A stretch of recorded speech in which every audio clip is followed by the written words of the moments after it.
Сәлем достар, бүгін біз сіздермен Гэри Чепменнің «Махаббаттың 5 тілі, яғни 5 языков любви» деген кітабы туралы сөз қозғайтын боламыз. Мен ол кітапты жалпы өзім 1 жыл бұрын оқыған болатынмын. Енді сол жақтағы заттармен сіздермен өзімен ойымды бөліскім келіп тұр.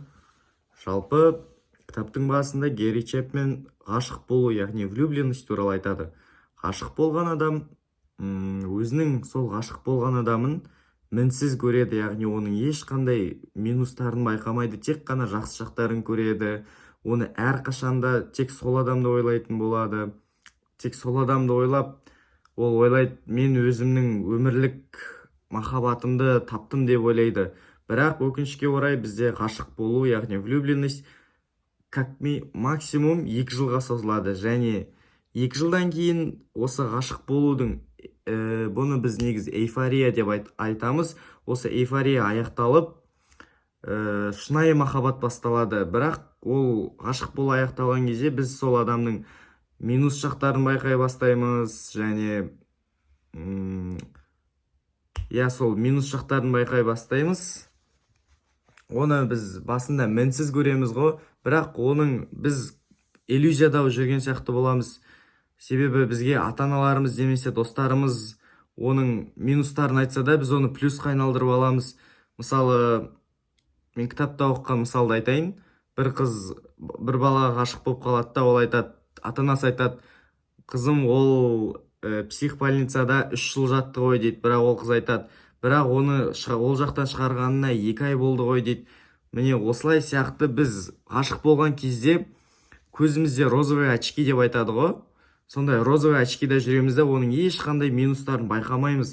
Байқағымыз да келмейді, прям қатты жақсы көреміз да, және ол сезім басылады, содан кейін шынайы махаббат басталады. Осы эйфория біткен кезде адамдар ойлайды, болды, менің сезімім өшті, осы жерден махаббат тоқтайды деп. Бірақ Гэри Чепменнің айтуынша, махаббат ол таңдау.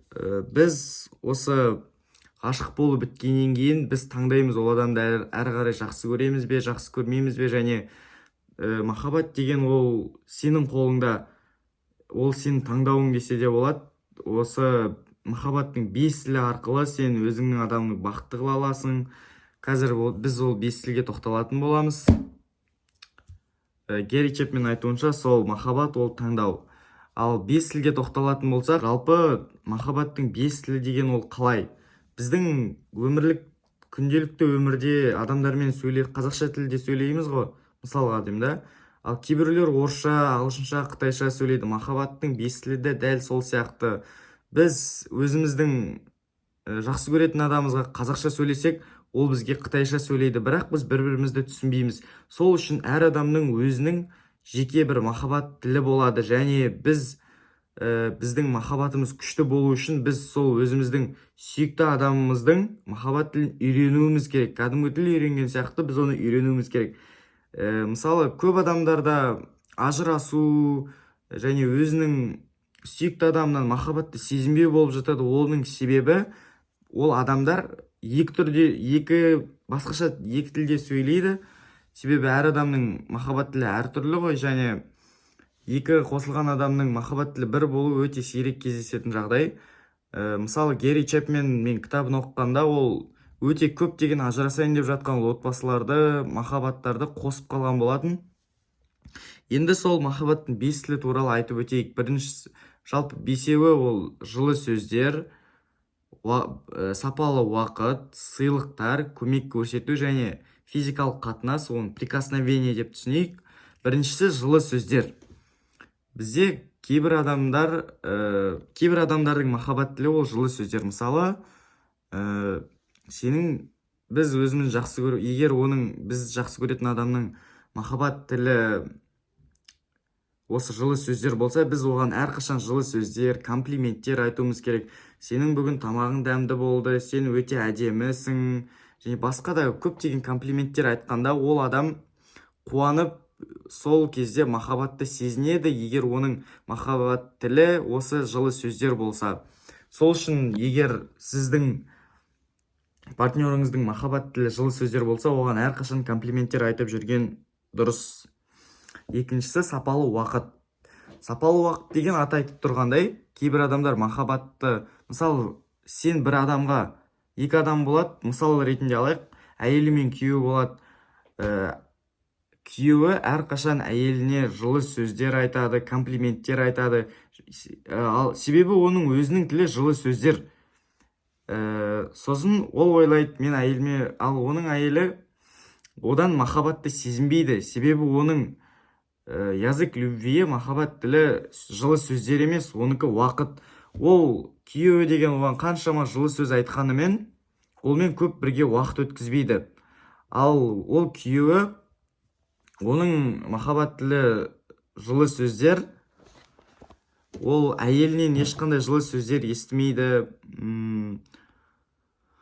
Қалай айтса болады, сол әйелі ойлайды, ол мені жақсы көрмейді, ол тек маған комплименттер айтады, бірақ менімен көп уақыт өткізбейді дейді. Ал сол уақытта күйеуі ол ойлайды, мен оған көп жылы сөздер айтам, ол неге менен махаббат сезінбейді деп, осылай түсініспеушілік пайда болады. Әйелі одан әрине жылы сөздер айтқан ұнайды, бірақ оның махаббат тілі жылы сөздер емес қой. Ол мен жай уақыт өткізу, бірге уақыт өткізу, бірге бір затты істеу. Сол үшін ол адамдар екеуі бір-бірін түсінбей, көбінесе ажырасу да содан туатын болады.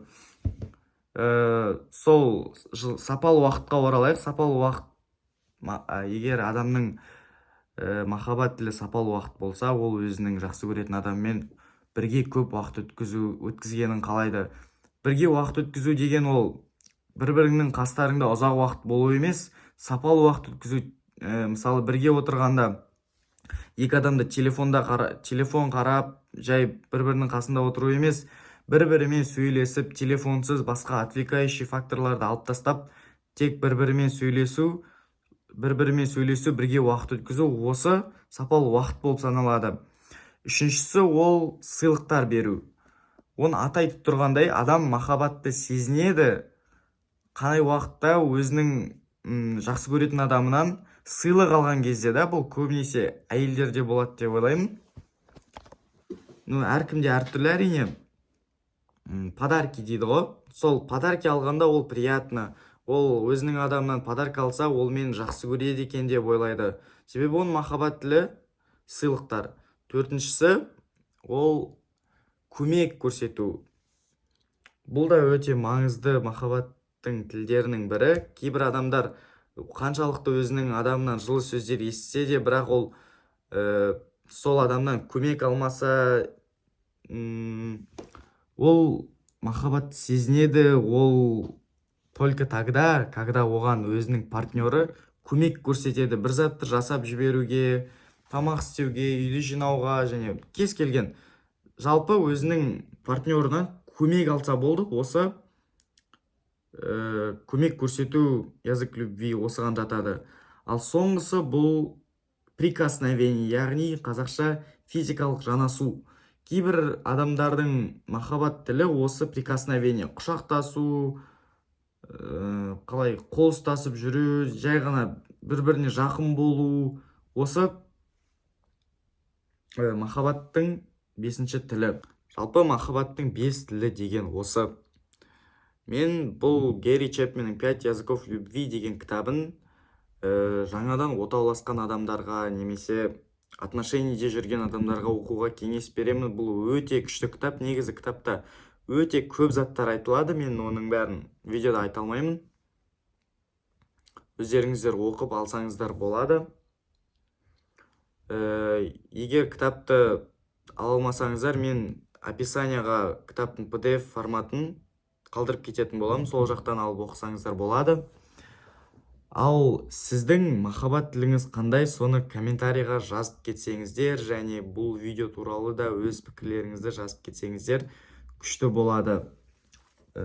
Адамдар өзіңіздің жақсы көретін адамыңыздың махаббат тілін біліп, сол махаббат тілде оған сөйлессеңіздер, сіздердің ара қатынастарыңыз нығая түседі, және махаббаттарыңыз одан әрі арта түседі.